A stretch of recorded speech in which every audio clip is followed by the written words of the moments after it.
¿Me creerías si te dijera que una sola invitación de boda, o la falta de una, podría desintegrar a toda una familia? ¿Que una decisión tan pequeña como tachar un nombre de la lista de invitados podría exponer años de celos, resentimiento y secretos que nadie quería admitir? Me pasó a mí. Mi propia hermana me prohibió la entrada a su boda, y la razón, estaba convencida de que su prometido sentía algo por mí. Pero lo que no esperaba era que esta decisión le costaría todo, incluida la boda misma. Soy Michelle y esta es la historia de cómo pasé de ser la hermano invisible a la razón por la que la vida de mi hermana se vino abajo. Pero antes de que pienses que se trata de un triángulo amoroso dramático, déjame dejar las cosas claras. No se trataba de romance. Esto fue sobre poder, control y lo que sucede cuando el chivo expiatorio de la familia se niega a seguir el juego. Porque la verdad es que esta boda no se trataba solo de dos personas que decían, sí, quiero. Se trataba de que tenía derecho a pertenecer. Y para mi familia, esa respuesta nunca me había incluido a mí. Hasta que alguien inesperado decidió lo contrario. No te despiertas un día y te das cuenta de que eres el extraño de tu propia familia. Sucede lentamente, a lo largo de los años, en momentos tan pequeños que casi parecen insignificantes, hasta que miras hacia atrás y ves el patrón. Para mí, ese patrón comenzó temprano. Mi hermana, Jennifer, siempre fue el niño dorado, el que no podía hacer nada malo, el que encajaba perfectamente en el molde que nuestros padres esperaban. Yo, en cambio, era diferente. No rebelde, no imprudente, solo inadvertido. Mientras Jennifer recibía una lluvia de elogios por cada pequeño logro, a mí me dejaron resolver las cosas por mi cuenta. Si ganara un premio, mis padres lo celebrarían. Con una cena elegante. Si logré algo, un rápido ¡qué bueno! Antes de que la conversación continuara. Con el tiempo, dejé de esperar reconocimiento. Así eran las cosas. Cuando estaba en la escuela secundaria, estaba claro que Jennifer y yo no éramos solo dos personas diferentes. Vivíamos en dos mundos diferentes. Era popular, segura de sí misma y siempre estaba en el centro de atención. Luché contra la ansiedad social y a menudo me sentía como un extraño en mi propia casa. Y en lugar de apoyo, recibí ojos en blanco y sermones sobre cómo necesitaba endurecerme. El mensaje era claro. Jennifer pertenecía. No lo hice. Este favoritismo no solo afectó la forma en que nos trataron, sino que también moldeó cómo nos veíamos a nosotros mismos. Jennifer prosperó gracias a la validación constante, mientras yo aprendía a desaparecer. Dejé de intentar conectarme con mis padres. Dejé de esperar calidez de mi hermana. Y cuando me fui a la universidad, la distancia entre nosotros no era solo física, era emocional y parecía permanente. Entonces, cuando descubrí que mi hermana se iba a casar, no me sorprendió no ser el primero en saberlo. Ni siquiera me sorprendió que no me invitaran. ¿Qué me sorprendió? La razón detrás de esto.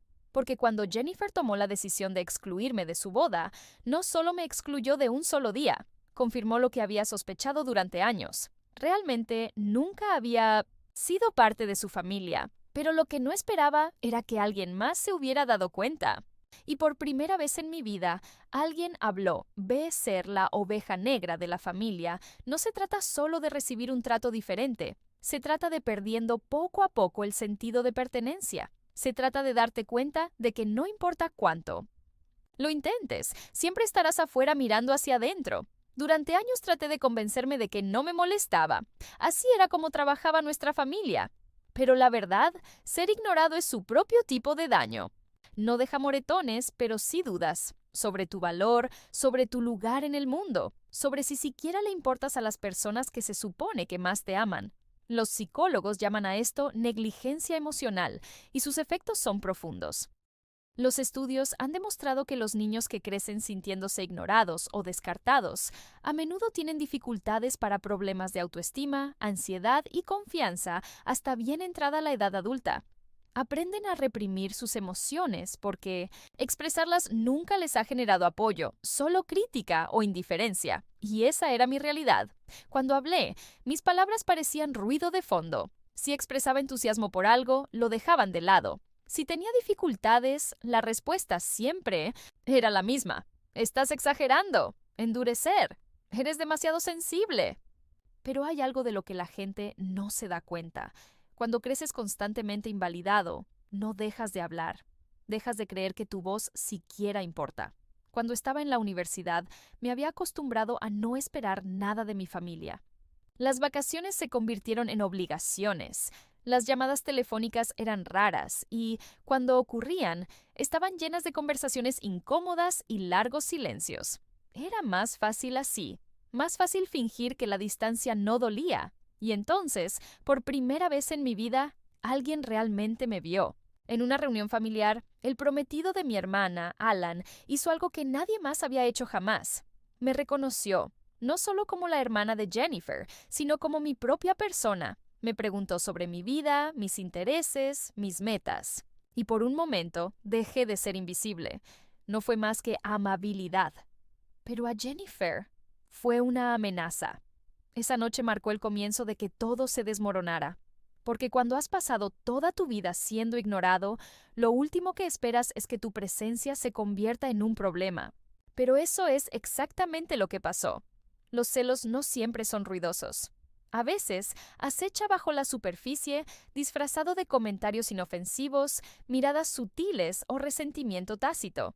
Pero cuando finalmente sale a la superficie, puede ser destructivo. Para Jennifer, siempre se había tratado de control. Control sobre cómo era percibida, control sobre la dinámica familiar y, sobre todo, control sobre la situación. Narrativo.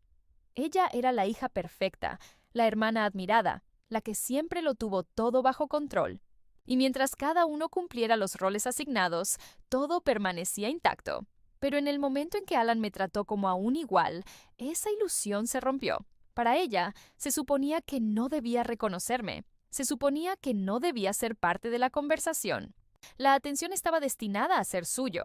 Al principio, sus celos eran sutiles, comentarios pasivo-agresivos, miradas frías y un cambio notable en su comportamiento. Ella empezó aferrándose a Alan como si la proximidad pudiera borrar cualquier inseguridad que hubiera acumulado en su mente. Apenas me di cuenta en ese momento, descartándolo como estrés de la planificación de la boda. Entonces, una noche, ella me enfrentó. Y lo que ella dijo cambió todo. «¿Sé lo que estás haciendo?», ella siseó, empujándome a un lado. «Siempre has estado celoso de mí, y ahora estás tratando de llevártelo a él también». Recuerdo estar allí, atónita, incapaz de procesar lo absurdo de sus palabras. ¿Robarle a su prometido? La acusación fue tan escandalosa, tan surgida de la nada, que incluso me reí hasta que me di cuenta de que hablaba en serio.